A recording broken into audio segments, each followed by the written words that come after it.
Welcome to the Salmon Runs YouTube. Enjoy the video. You start by cutting power, flip the breaker and verify with a non-contact tester.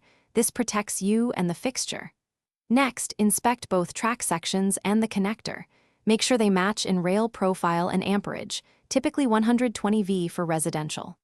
Once done, lay out screws, mounting plates, and a short jumper cable if needed.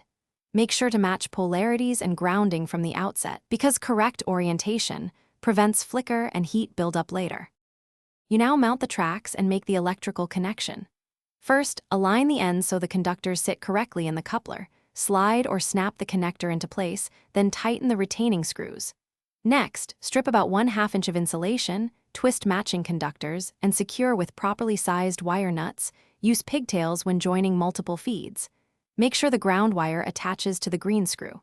Once tightened, support the rails with brackets spaced per spec, typically every 3 to 4 feet. Finish by installing the track heads.